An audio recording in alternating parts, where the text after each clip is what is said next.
keeping with American tradition when it comes to immigration. The Statue of Liberty says, "Give me your tired, your poor, your huddled masses, yearning to breathe free." It doesn't say anything about speaking English or being able to be a computer programmer. Aren't you trying to change what it means to be an immigrant coming into this country if you're telling them you have to speak English? Can't people learn how to speak English when they get here? Well, first of all, right now, it's a requirement that to be naturalized, you have to speak English. So the notion that speaking English wouldn't be a part of our immigration systems would be actually very ahistorical. Secondly, I don't want to get off into a whole thing about history here, but the Statue of Liberty is a symbol of liberty enlightening the world. It's a symbol of American liberty lighting the world.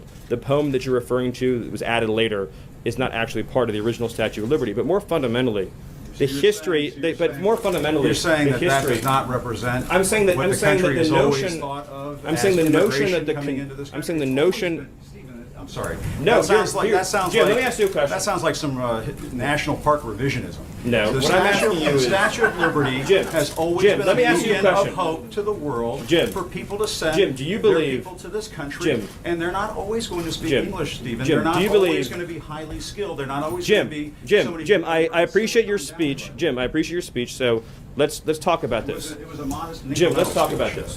In 1970, when we let in 300,000 people a year, was that violating or not violating the Statue of Liberty law of the land? In the 1990s, when it was 500,000 a year, was it violating or not violating the Statue of Liberty law of the land? Was it violating? When it was 700,000 a year. No, tell me what years. Tell me what years. Tell me what years meet. Tell me what years meet Jim Acosta's definition of the Statue of Liberty poem law of the land. So you're saying 1 million a year is the Statue of Liberty number. 900,000 violates it. 800,000 violates it. You're sort of bringing a Jim, press one for English philosophy here to Jim, immigration, and that's never for been Jim, what the United States has been about, Steve. But you're also your statement's also shockingly ahistorical in another respect too, which is if you look at the history of immigration, it's actually ebbed and flowed. We've had periods of very large waves, followed by periods of less immigration and more immigration, and during we've had a period of immigration right now. The Yeah, president wants to build a wall, actually, and you want to bring about a sweeping change to the surely, immigration Jim, system. you don't actually think that a wall affects green card policy. You couldn't possibly believe that, do you? Actually, the notion that you actually think immigration is at a historic law, the foreign-born population in the United States today, Jim,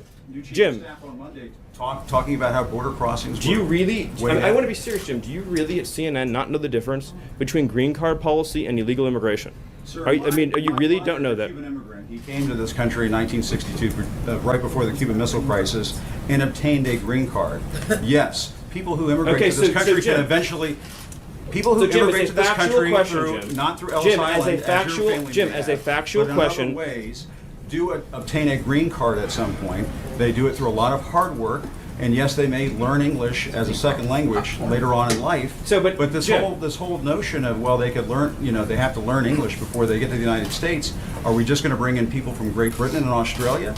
Jim, actually, I have to honestly say, I am shocked at your statement that you think that only people from Great Britain and Australia would know English. It reveals your cosmopolitan bias to a shocking degree that in your mind, this is an amazing moment.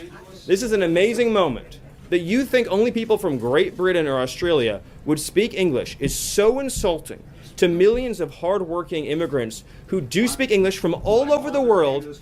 Jim, have you honestly never met an immigrant from another country who speaks English outside of Great Britain and Australia? Is that your personal experience? Of course, there are people who come. But that's not what you said, and it shows your cosmopolitan bias. And I just want to say, sounds like you're trying to engineer the racial and ethnic flow of people into this country. Jim, that is one of the most outrageous, insulting, ignorant, and foolish things you've ever said. And for you, that's still a really the notion that you think that this is a racist bill is so wrong and so insulting. Jim, the reality is that the foreign-born population into our country has quadrupled since 1970. That's a fact. It's been mostly driven by green card policy. Now, this bill allows for immediate nuclear family members to come into the country, much as they would today, and then it adds an additional points-based system. The people who've been hurt the most, the people who've been hurt the most by the policy you're advocating are What policy am I advocating? apparently just unfettered, uncontrolled migration. The people who've been hurt the most by the policy. What you're doing is for The people who've been open hurt the most by the doors. policy That's that the you're. same thing that- The people that- who've been hurt the most by the policy you're advocating are immigrant workers and minority workers and African American workers and Hispanic Are you workers. targeting And the it has African no. American community now? You brought it up again. You said you wanted to have a conversation and not target. Is it going to be a target? This is now? what we wanna You keep do. Using the African American community, are you going to target? I'm not trying to be funny, but Right, you and keep I know what saying you're this. saying. What you're saying is 100% correct. Thank you. We want to help unemployed African Americans in this country and unemployed workers of all backgrounds get jobs. And insinuations like Jim made, trying to ascribe nefarious motives to a compassionate immigration measure designed to help newcomers and current arrivals alike, is wrong. And this is a positive, optimistic proposal that says 10 years, 20 years, 30 years from now, 10 years, 20 years, 30 years from now, we want to have an immigration system that takes care of the people who are coming here and the people who are already living here by having standards, by having a real clear requirement that you be able to support yourself financially, by making sure that employers can pay a living wage. That's the right policy for our country, and it's the president's commitment to taking care of American workers. I apologize, Jim, if things got heated, but you did make some pretty rough insinuations. So thank you. Thank you. Question for Mike. Sure. Steve, I can start with you. There have been Thank you. reports that Trump is unhappy with the rate of deportations and he wants them to be higher. Is the president happy with the rate of deportations, and are there any plans to speed up the process?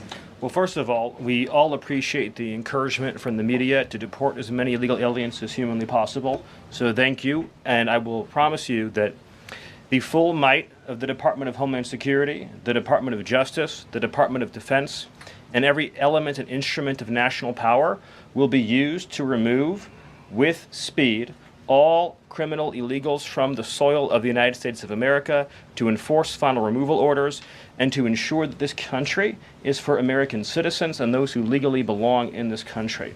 We inherited an ICE that was completely shuttered. We inherited a Department of Homeland Security whose sole mission was to resettle illegal aliens within the United States of America. In 30 days, the president sealed the border shut, declared the cartels to be terrorist organizations, has increased ICE deportations to levels not seen in decades, and we are shortly on the verge of achieving a pace and speed of deportations this country has never before seen. Thank you. So you spoke about Doge. You said roughly $50 billion is set to be cut in a year of waste, fraud, and abuse